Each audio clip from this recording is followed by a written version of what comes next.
En la quietud de la medianoche, cuando el mar susurraba promesas rotas contra los muelles oxidados de Nueva Orleans, Elena sintió el primer temblor. No era un terremoto, no exactamente, era el pulso de un océano herido, hinchado por décadas de negligencia humana. El agua subió como un ladrón sigiloso, lamiendo las calles empedradas, arrastrando consigo recuerdos flotantes, una bicicleta infantil, un sombrero de paja, el eco de risas lejanas. Elena, de pie en su balcón improvisado sobre pilotes elevados, vio cómo la ciudad que amaba se rendía una vez más al Atlántico, pero en ese instante, con el viento salado azotando su rostro y el horizonte iluminado por relámpagos artificiales de drones de rescate, algo en su interior se encendió. No era miedo ni resignación, era una chispa antigua, forjada en el yunque de la evolución humana, la resiliencia. ¿Podría una sola persona desafiar al destino de un mundo ahogado? Elena estaba a punto de descubrirlo, y tú, lector, estás invitado a sumergirte en esta marea de esperanza y lucha, porque en el fondo del abismo siempre hay una mano que se extiende hacia la superficie. Elena Vargas había nacido en 1998, en una época en que el cambio climático era solo un titular en los periódicos digitales, algo que los políticos prometían solucionar pronto. Ahora, en 2047, con 50 años a cuestas, vivía en lo que quedaba de Nueva Orleans, una ciudad transformada en un archipiélago urbano. Las calles principales eran canales navegables por barcazas eléctricas y los edificios antiguos se sostenían sobre plataformas hidráulicas que se elevaban o descendían con las mareas. El gobierno federal había declarado la zona de adaptación, un eufemismo para abandono controlado. Pero Elena no se había ido. Como muchos, se había quedado por arraigo, por terquedad, por esa capacidad humana de aferrarse a lo familiar incluso cuando el mundo se deshace.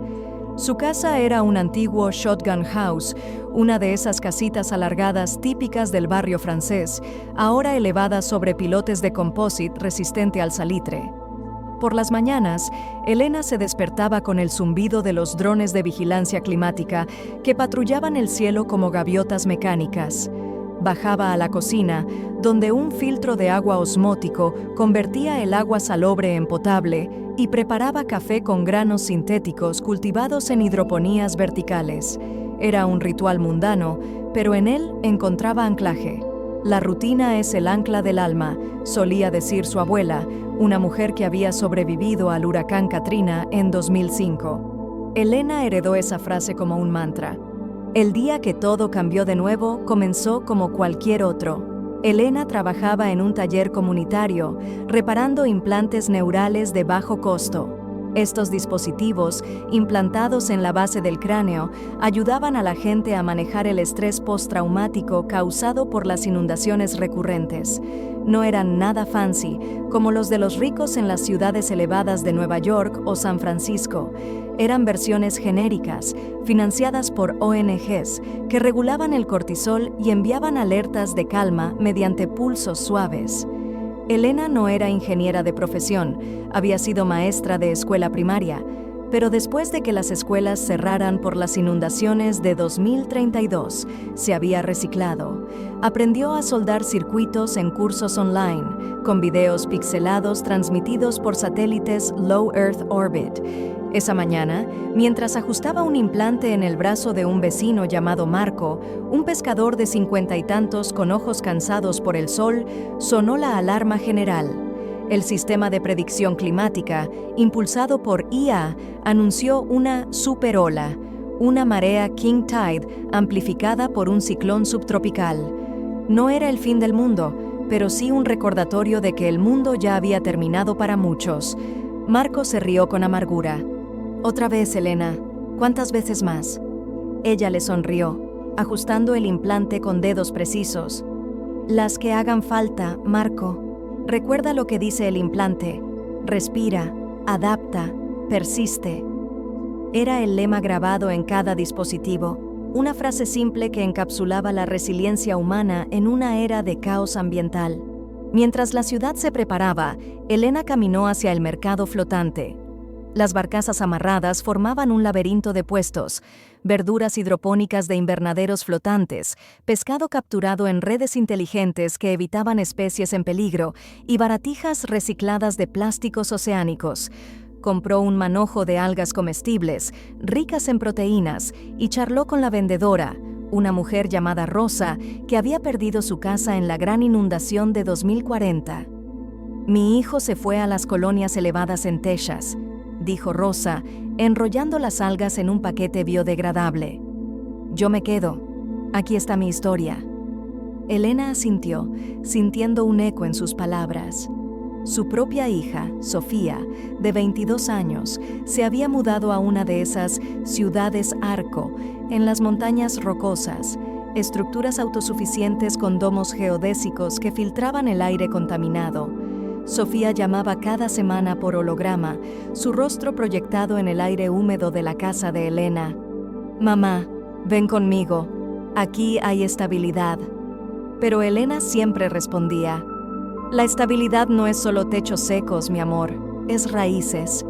Cuando la superola llegó esa tarde, no fue con furia cinematográfica, sino con una insistencia lenta y cruel.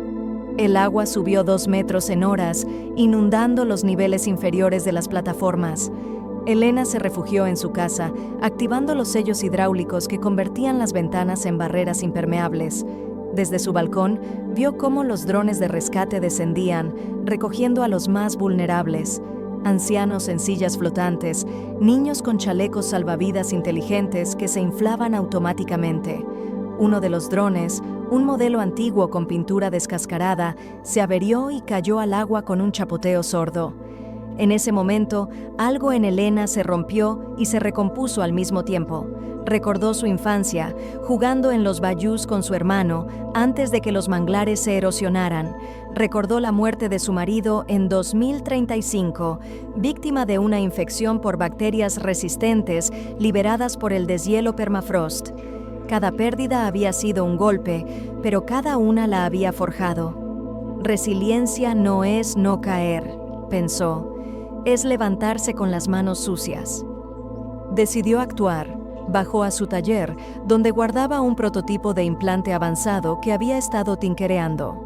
Era un nodo de red, un dispositivo que conectaba múltiples implantes en una malla comunitaria, permitiendo compartir recursos emocionales. Si uno estaba abrumado, otros podían enviar pulsos de calma colectiva. No era legal. El gobierno regulaba estrictamente la TEC neural para evitar dependencia colectiva, pero Elena lo veía como una evolución natural. Los humanos siempre habían sido tribales. ¿Por qué no digitalizar esa conexión? Con el agua lamiendo los pilotes, Elena salió en su kayak eléctrico, un bote compacto con paneles solares plegables. Navegó por los canales, visitando a vecinos aislados. Primero a Marco, que estaba en su barcaza luchando contra el pánico. Le implantó el nodo con una inyección rápida, conectándolo al suyo propio.